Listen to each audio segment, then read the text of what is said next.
Halo teman-teman, berjumpa lagi di Pengendara Zaferano. Saat ini saya akan memberikan tutorial gimana caranya koneksi ke ECU Zaferano atau ECU Benelli secara general.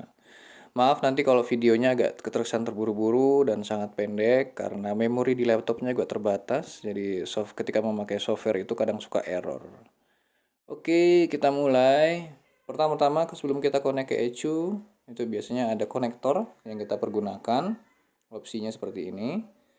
Ini adalah konektor ELM 327 yang banyak dijual di online. Biasanya dijual 50 ribuan. Nah, yang 50 ribuan itu sebetulnya palsu ya. Palsu, karena aslinya itu sekitar 400 ribuan. Jadi kalau palsu ini mungkin untuk Honda atau Yamaha bisa dipergunakan, tapi kalau untuk Zaferano nggak bisa sama sekali. Jadi opsi ini tidak dapat digunakan untuk koneksi ke ECU Zaferano. Nah, opsi yang kedua adalah yang saya pergunakan adalah koneksi menggunakan kabel KALVAG. Seperti ini tampakannya. Nah, nanti harganya ini sekitar 120 ribuan. Terus kemudian harus kita rakit lagi, kita modif, kita belikan konektor ECU untuk Benelli, Delphi khusus. Total sih mungkin habis sekitar 150 ribuan. Ya, cara merangkai kabel nanti juga ada dijelaskan di website yang saya tunjukkan. Kira-kira seperti ini bentukannya. Nanti akan ada, kita bisa rakit, kita beli skun yang terlebih dahulu, kemudian kita rakit. Seperti ini penampakannya, jadi kabelnya nanti connect ke laptop atau PC menggunakan kabel USB, seperti ini. Oke. Kemudian langkah kedua adalah kita harus memastikan bahwa ECU yang digunakan di Benelli adalah MT05. Nah, letaknya kalau Zaferano itu di bawah situ, di bawah bodi belakang atau ditempelkan di frame belakang. Bisa dilihat dari bawah penampakannya. Nanti kita koneksikan ke laptop seperti ini. Nah, kalau konektor ECU untuk Zaferano itu ada di side panel sebelah kiri. Jadi kita buka side panelnya sebelah kiri seperti itu. Kemudian kita konekkan kabel yang sudah kita rakit tadi. Iya, seperti itu.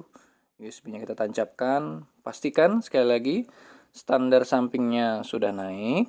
Lalu kunci kontaknya juga sudah on. Dan dashboard di speedometernya, FI-nya sudah nyala. Itu artinya sudah bisa dipergunakan. Selanjutnya ini adalah websitenya yang menyediakan softwarenya, dan ini adalah salah satu contoh gambar ECU Delphi MT05, jadi bisa disamakan. Lalu ini adalah cara merangkai nanti kabelnya, konektor VAC-nya ke ECU Delphi, dan linknya untuk mendownload ada di sini. Oke.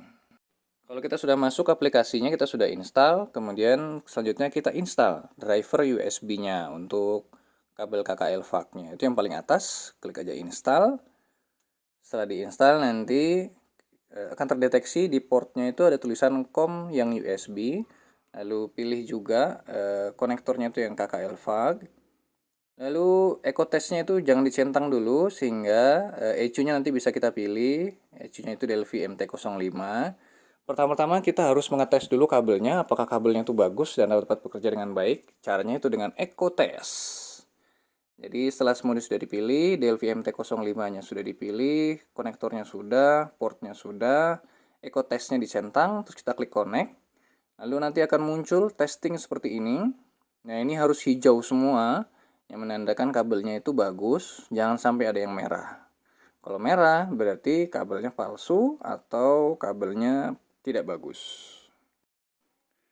Tahap pertama adalah tab dashboard atau tab kontrol. Di sini tersedia tadi cara kita koneksi ke ECU. Lalu di sini ada menampilkan history error code-nya, cara mereset error code-nya dengan clear-nya, dan reset EPROM itu reset ECU. Nah, itu tombol-tombolnya. Jadi kalau kita mau lihat error code-nya di sini. Nah, ini kita bisa record log file juga. Jadi ketika motor itu jalan kita bisa monitoring juga nanti.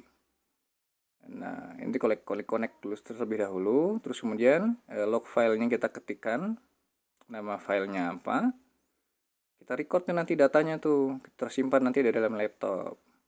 Lalu kita klik start recording.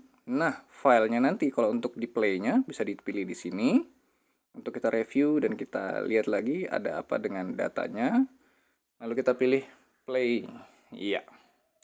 Lalu tampilan ini adalah tampilan untuk mendownload atau membackup data-data yang ada di ECU kita. ECU pabrikan ya terutama ya. Kita klik paling atas, download, baru kita klik itu.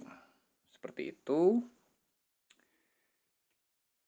Lalu ini kita coba play log file yang saya buat. Tampilannya akan seperti ini. Kita pilih grid, ya ini adalah contoh parameter-parameter yang ada di dalam ECU, dan ini adalah juga salah satu tab dashboard. Di sini lebih visual ya, lebih ada gambaran gitu. Ya, ini semua ada RPM engine, ada fuel, ada air, semua ditampil di sini. Dan ini parameternya bisa kita edit. Kalau ada yang kita tidak ingin tampilkan bisa dihilangkan, atau yang kita butuhkan bisa ditampilkan. Kemudian kita bisa save parameternya di situ. Seperti itu. Lalu ini yang parameter data grid tadi, hampir sama seperti parameter dashboard, hanya dia lebih teknikal ya. Ada keterangannya di situ, ada min max-nya di situ. Jadi kita bisa melihat lebih detail secara teknikal di sini. Ini adalah fitur grafiknya dari tab grafik, di mana dari log file tadi yang kita play akan muncul di sini. Kita bisa create graph untuk memunculkannya, atau grafnya kita bisa edit. Grafik-grafik apa yang mau kita tampilkan dengan configure, tab configure ya. Nah, ini parameter apa yang mau kita tampilkan, kita bisa pilih, atau parameter yang tidak mau kita tampilkan bisa kita hilangkan. Lalu kita save, atau kita bisa geser-geser juga grafiknya naik turun, jadi urutannya bisa kita rubah. Seperti itu. Oke, mainkan. Ini adalah tab tuning, tab yang tidak saya sarankan untuk dikutak-atik sebetulnya. Jadi ketika kita sudah mendownload data ECU, akan muncul di sini, harus kita pilih dulu, seperti itu. Nah, nanti baru akan dianalisa. Nah, ketika kita memilih data ECU itu, akan muncul pertanyaan. Pertanyaan apakah kita ingin mengkonfirmasi bahwa ini freeware, bla bla bla, akan ada 4 pertanyaan. Pertanyaan nomor 2, jangan dicentang. Jadi hanya 3 pertanyaan aja yang dicentang. Nah, ini adalah ketika kita download tadi akan muncul, atau kita bisa rubah namanya di situ. Di tab tuning tadi pokoknya hanya ada 4 pertanyaan, 3 pertanyaan aja yang dijawab. Tapi overall tolong jangan dikotak-atik file tuningnya, kecuali Anda memang jago dalam tuner untuk ECU ya. Overall seperti itu. Oke, terima kasih. Salam, sampai ketemu lagi.